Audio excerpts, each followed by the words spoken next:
Assalamualaikum warahmatullahi wabarakatuh. Perkenalkan, nama saya Feni Anggraini dari Prodi KPI 2B Unpas Bengkulu. Pada kesempatan ini, saya akan menjelaskan materi psikologi yang dimana sebagai UTS semester 2. Psikologi berasal dari dua kata dalam bahasa Yunani yaitu psyche yang berarti jiwa atau pemikiran, sedangkan logos yang berarti ilmu atau pengetahuan. Secara etimologi, psikologi dapat diartikan sebagai ilmu yang mempelajari jiwa atau pemikiran, sedangkan secara terminologi, psikologi adalah ilmu yang mempelajari perilaku atau proses mental manusia. Hubungan antara psikologi dengan program studi komunikasi dan penyiaran Islam, yaitu dapat sangat relevan.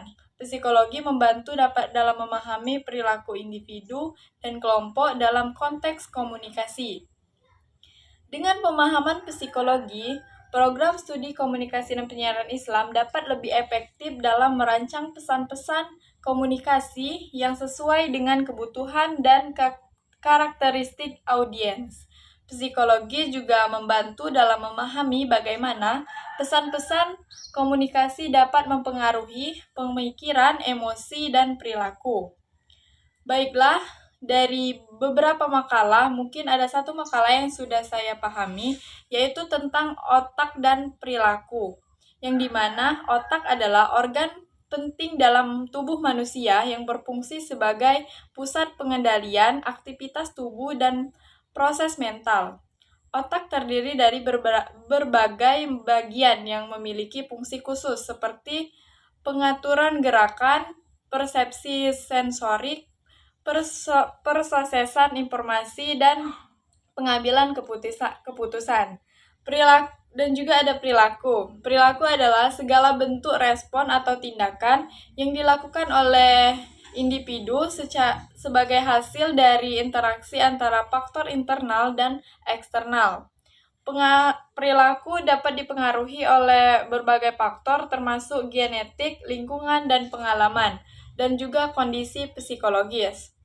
Berikut juga ada contoh-contoh dalam kehidupan sehari-hari, yaitu yang pertama mungkin bisa seseorang dapat merasa lapar, otak akan menerima sinyal dari tubuh bahwa perut kosong dan memerlukan makanan. Sebagai respon, individu tersebut merasakan dorongan untuk mencari makanan dan mengkonsumsinya. Seperti ini menunjukkan hubungan antara otak yang menerima sinyal lapar dan perilaku yang merupakan respon terhadap kebutuhan makanan.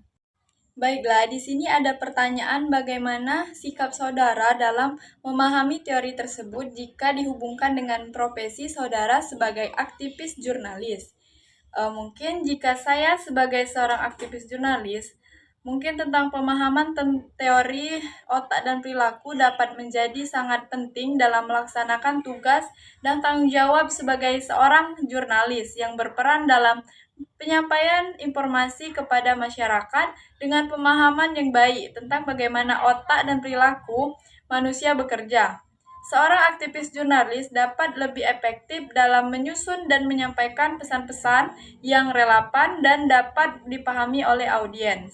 Dalam konteks profesi sebagai aktivis jurnalis, tentang pemahaman teori otak dan perilaku dapat membantu saudara dalam beberapa hal mungkin, yaitu yang pertama itu mengenali dan memahami audiens, yang kedua mengoptimalkan pengaruh pesan, yang ketiga menyampaikan berita dengan empati. Sekian penjelasan dari saya. Mohon maaf jika ada salah kata. Kepada Allah saya mohon ampun. Semoga penjelasan saya tadi dapat teman-teman pahami dan menambah ilmu psikologi. Saya akhiri. Wassalamualaikum warahmatullahi wabarakatuh.